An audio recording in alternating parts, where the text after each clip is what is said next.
Congratulations, Olga Vidya, for 18 million subscribers. Please do like and subscribe Olga Videos. First cinema second cinema కొంచెం gangs తోటి ఉన్న సినిమాలు మీకు రావడం జరిగింది కదా. హౌ యూ అంటే ఇప్పుడు మీరు స్క్రిప్ట్ని సెలెక్ట్ చేసుకునేంత ఫేజ్లో లేరు రైట్ నో. ఏది వస్తే అందులో మీకు మంచిగా అనిపించింది you have to do it. అంటే ఎలాంటి స్క్రిప్ట్స్ చూస్ చేసుకుని ముందుకు వెళ్దాం అనుకుంటున్నారు అంటే వాట్ యూ విల్ సే? చాలా పెద్ద క్వశ్చన్ అడిగేసినట్టు. యాక్చువల్లీ అంటే నా లక్ అని చెప్పొచ్చు. తిమ్రాజ్పల్లి ఏంటంటే it has a lot to learn for me. ఎందుకంటే నాకు కొత్త స్లాంగ్, కొత్త ప్లేస్, నేను ఎప్పుడు ఆ లొకాలిటీస్కి వెళ్ళలేదు. సో నాకు అంత కొత్తగా ఉంది. అది గ్రూపా ఇండివిజువలా అన్నది పక్కన పెడితే that is a very new and learning process to me. ఇదేంటి, ఇది అప్నా, ఇది కంఫర్ట్, హ్యాపీ, మాకు క్రియేటివ్ ఫ్రీడమ్ ఉంది. టైంపాస్కి వీళ్ళు ముగ్గురు ఫుల్ లొల్లి చేస్తారు, అల్లరి చేస్తారు. వాళ్ళని చూసుకుంటే సగం జోక్స్ అర్థమైతే సగం జోక్స్ అవ్వవు. అవిటిని డీకోడ్ చేసుకుంటూ ఉంటా. తెలంగాణ అమ్మాయినా? ఎవరు?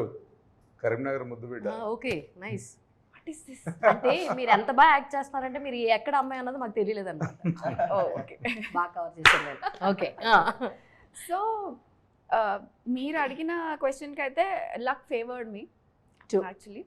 అండ్ నాకు 2 డిఫరెంట్ అంటే వరల్డ్స్ అపార్ట్ క్యారెక్టరైజేషన్స్ని ఎక్స్ప్లోర్ చేసే ఛాన్స్ దొరికింది. So yeah.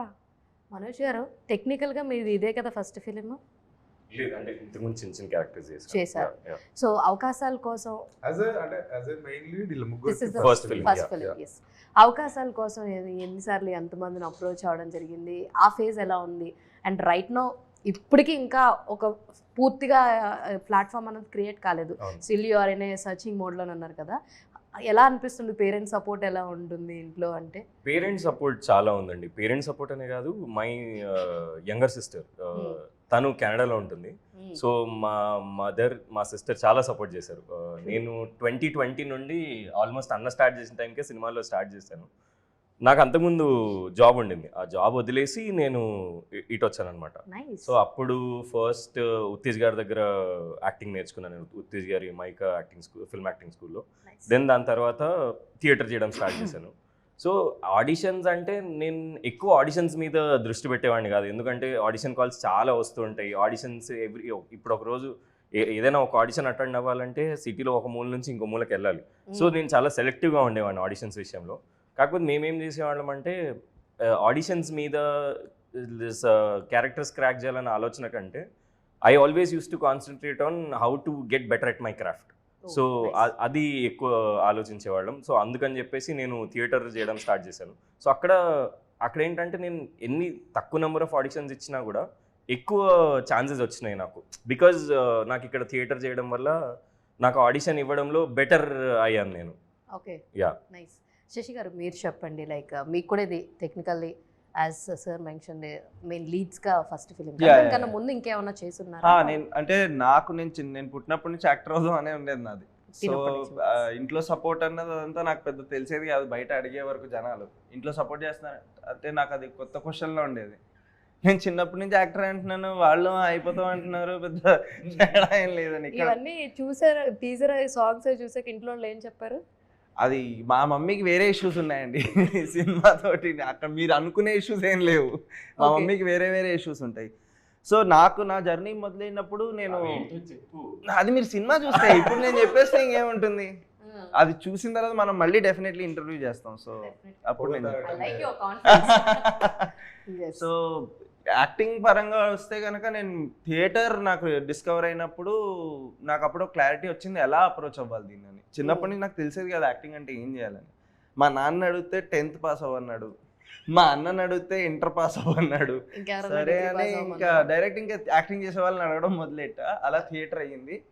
సో థియేటర్ అయిన తర్వాత ఒక 10-14 years నేను ఇంకా దానికి ఇచ్చేసా. నేను సినిమాలో రావాలనుకున్నాను కానీ నాకేమర్థం ఏంటంటే క్రాఫ్ట్ ముందు నేర్చుకుందాం, మనోజ్ అన్నట్టు ఫస్ట్ క్రాఫ్ట్ మీద ఫోకస్ పెడదాం. ఒక ప్రీమియం వర్క్ మనం ఇవ్వగలుగుతాం అన్న మన నమ్మకం వచ్చినప్పుడు మనం కాన్ఫిడెంట్గా వెళ్ళి పర్ఫామ్ చేయగలుగుతాం. మనకే ఆ కన్ఫ్యూజన్ ఉంటే ఆ కన్ఫ్యూజన్ వాళ్ళకి కనిపించి వీడు కాన్ఫిడెంట్గా లేడు అనేది బయటకి రాకూడదు అనేది నేను ఎప్పుడు అనుకున్నా. కానీ సినిమాలకు వచ్చిన తర్వాత నేను అంటే మీరు ఇందాక క్వశ్చన్ అడిగారు, I just wanted to add this to that answer. ఏంటంటే థియేటర్ చేసి డెఫినెట్లీ ఒక ఇమేజ్ వస్తుంది సినిమాల్లోకి వీడు యాక్టర్ అని చెప్పి, కానీ సినిమా యాక్టింగ్ నా ప్రకారం is very different from theatre acting. In fact it's completely opposite of what. అది నేను ఎందుకంటున్నానంటే ఫస్ట్ 2 couple of ఫిల్మ్స్ నేను చేసినప్పుడు నా థియేటర్ యాక్టింగ్ ఏది పనికిరాలి అక్కడ. డైరెక్టర్ అంత ఎందుకు అరుస్తున్నావు, అంత ఎందుకు చేస్తున్నావు, తగ్గించు, అలాంటివి చాలా అయ్యేవి. సో నేను ఇమ్మీడియట్లీ డిస్కవర్ అయ్యా థియేటర్ యాక్టింగ్ చాలా డిఫరెంట్. మీకు థియేటర్ యాక్టింగ్ ఇష్టం ఉంటే చెయ్యండి, దాంట్లో కూడా చాలా స్కోప్ ఉంది, years and years of work ఉంది, కానీ సినిమా యాక్టింగ్ కూడా వేరు. అలా నేను ఎక్స్ప్లోర్ చేయడంలో నేను ఆడిషన్స్ ఎక్కువ చేశాను. నేను దొరికిన ఆడిషన్ చేసేవాడిని, వారానికి ఒక 7, 8, 9 యాడ్స్ అయితే యాడ్స్, షార్ట్ ఫిల్మ్స్ అయితే షార్ట్ ఫిల్మ్స్, ఎవరికైనా యాక్టర్ కావాలంటే నేను ఆడిషన్ పెట్టేసేవాడిని. అలా శ్రీకాంత్ వచ్చింది రాజ్కుమార్ రావు తోటి, హిందీ సినిమా ఒకటి. అలాగే సంగీతంలో ఒక చిన్న రోల్ వచ్చింది. అలా I kept auditioning all the time. నేను ఎక్కడ గ్యాప్ ఇవ్వలేదు అసలు. Until a point where I realised ఒక సినిమా చేస్తే వాళ్ళు చెప్పేస్తున్నారు, అడే వీడు బాగా చేస్తున్నాడు, ఈయన తీసుకోండి అని. సో అలా కాంటాక్ట్స్ రావడం మూలాన నేను ఆడిషన్స్ కొంచెం తగ్గాయి. కానీ ప్రాసెస్ అదే, ఆడిషన్ చేసుకుని ఇంకా అలా అలా అలా వచ్చి. మీరు చిన్నప్పటి నుంచి మీరు అనుకున్నటువంటి ఆ అంబిషన్ ఏదైతే ఉందో, ఇన్ఫాక్ట్ నేను అమీర్లోకి వచ్చేటప్పటికి ఎన్ని ఆడిషన్స్, ఎంత ఫ్రస్ట్రేషన్ ఉన్నానంటే, మా ఈపీ సందీప్ ఫోన్ చేసి ఇలా రా, ఈయన పిలుస్తున్నారు, ఒక ఆయన ఉన్నారు, సినిమా తీస్తున్నారు అంటే, సినిమాలు నాకు అవుతాయి అంటావా అని అడిగాను నేను ఐపీని. ఆయన నోరు మూయి ఆఫీస్కి రా అన్నాడు. అంతే, నేను ఒక్క మాటతో జేబులో చేతులు పెట్టి ఆఫీస్కి వెళ్ళిపోతున్నాను, అది తెలుసు. సార్ వీళ్ళు ఇక్కడే చాలా ఫన్గా ఉన్నారు. ఆన్ సెట్స్లో మిమ్మల్ని జోకులు వేసి ఇబ్బంది పెట్టాలి ఉన్నారా, లేదంటే మీరు అంటే భయపడతారా అంటే what you will say sir? భయం అసలు ఎవరికి లేదు, ఎవరు లేదు, కనపడతా ఒక్కరి ముఖంలో కూడా కనపడతా, ఏమైనా ఎక్స్ప్రెషనే రాదు వాళ్ళకు, ఇంచి కూడా కనపడతలేదు నాకు. నేను అని చూపిస్తున్నాడు కదా, అందులో భయం లేదు. అది సార్ ప్రతిసారి why you prove yourself గుమ్మడికెళ్తాం అంగలాగా భుజాలు అంటే. Anyways sir, nice. సార్ ఎలా ఉండేది సార్ వీళ్ళని డీల్ చేయడం? ఎప్పుడన్నా కొంచెం ఫార్మల్గా కూర్చున్నాం కానీ సెట్లో ఇంత స్పేస్ కూడా లేదు మాకు ఆ గల్లీలో. సో ఉన్న చిన్న స్పేస్లోనే విపరీతమైన అల్లరి. అండ్ మీ మ్యూజిక్ డైరెక్టర్ గురించి చెప్పండి sir. We are hearing a beautiful songs. అసలు దావత్ సాంగ్ అయితే నాకు అసలు ఇప్పటికీ చాలా ఫేవరెట్గా ఉంది. ఎస్. సో మీరు చెప్పండి సార్, మీ మ్యూజిక్ డైరెక్టర్ గురించి చెప్పండి. స్మరణ్ ఈ సినిమాకి మాకు దొరకడం అదృష్టమే. ఎందుకంటే ఎనీ మ్యూజిక్ డైరెక్టర్ చేతిలో సినిమా పెట్టింది అంటే అఫ్కోర్స్ ముందు చేయించుకోవడం వేరు, తర్వాత చేయడం వేరు. మా సినిమా అయిపోయిన తర్వాతనే వర్క్ చేశాడు. బట్ ఈజ్ దేర్, స్టార్టింగ్ నుంచి ఉన్నాడు.